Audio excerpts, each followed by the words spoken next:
Mwenyezi Mungu mwingi wa rehema ambaye amewezesha tukio hili. Na kabla sijaendelea kuzungumza, naomba niweke kumbukumbu vizuri. Ninamwakilisha hapa mkuu wa wilaya Mheshimiwa Joseph Modest Mkude, na sio mkuu wa wilaya, mkuu wa mkoa kama ambavyo amesema. Ndio. Amina sana. Kwa hiyo namwakilisha Mheshimiwa mkuu wa wilaya. Mimi nitakuwa na mambo machache sana kama ambavyo mheshimiwa mwenyewe ameelekeza, na amenituma kwanza nifikishe salamu zake kwenu.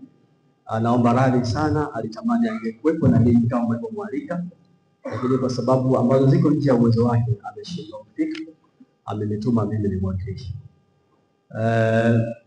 Ndugu waumini wa dini ya Kiislamu, mashehe wa mkoa, baraza la mkoa, baraza la wilaya, viongozi wa vyama vya siasa, waumini wote mlioko hapa, naomba niseme machache kwa sababu mengi yamekwisha kusemwa. Suala la amani limezungumzwa tangu kwenye hotuba za Idi jana, tukiwa na pande na wengine wote waliotangulia. Kwa hiyo sitapenda kurudia kwa sababu ya muda pia. Lakini Mheshimiwa mkuu wa wilaya amenituma niwapongeze Waislamu kwa maana ya dini hii ni nadhifu, kwa maana kuwa Uislamu ni dini ambayo inapenda usafi, na kwa sababu hiyo hata tunaposwali tunashika msahafu na vyovyote vile tunaanza kujitakasa sisi wenyewe kwa kuweka udhu. Mheshimiwa mkuu wa wilaya anatoa rai kwenu kwamba juhudi hizi za usafi ambazo zinafanywa kwenye ibada ziende pia katika maeneo yetu ambapo tunaishi, kwa maana ya kudumisha usafi wa mazingira yetu. Tuende tukapande miti, tukafanye usafi kwenye mazingira ambapo tunaishi kila siku.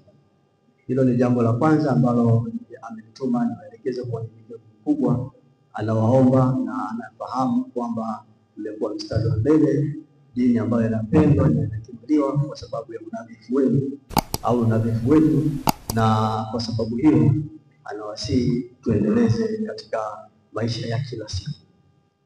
Jambo jingine ambalo amenituma nilete kwenu leo ni swala lililoko mbele yetu ambalo kwa hali ya kushangaza sana nimeona hapa kwenye baraza mnawaalika viongozi wa vyama vya siasa. Kwa hiyo niwapongeze, lakini yeye alinieleza niwajibishe kwamba tunao uchaguzi mbele yetu ambao utafanyika mwezi Oktoba. Katika serikali tunafuata katiba kama ambavyo katika dini ya Kiislamu inafuata Qur'an tukufu, na dini ya Wakristo wenzetu wanafuata Biblia na vitabu vingine mbalimbali vya dini. Sasa kwa katiba yetu ya Jamhuri ya Muungano wa Tanzania tunalazimika, wala sio kama serikali, kufanya uchaguzi kila baada ya miaka mitano. Mwaka huu tutakuwa tunatimiza miaka mitano ya awamu ya 6 ambako serikali imepanga kuandaa uchaguzi, na mmeona kufanya maboresho ya orodha ya wapiga kura katika wilaya yetu ya Arusha.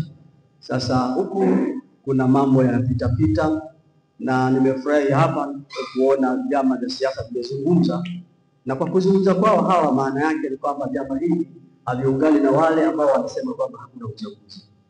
Kwa kuhususia uchaguzi kwa namna yoyote itakuwa ni namna mojawapo ya kujinyima haki sisi wenyewe. Kwa niaba ya Mheshimiwa mkuu wa wilaya, ninaomba kutoa rai kwenu ninyi Waislamu na wengine wote ambao si Waislamu wahakiki kabisa kwamba watapenda kushiriki katika uchaguzi huu ambao umeandaliwa, kwa sababu ni haki ya kikatiba, lakini ni wajibu wetu sisi wananchi kufanya hivyo.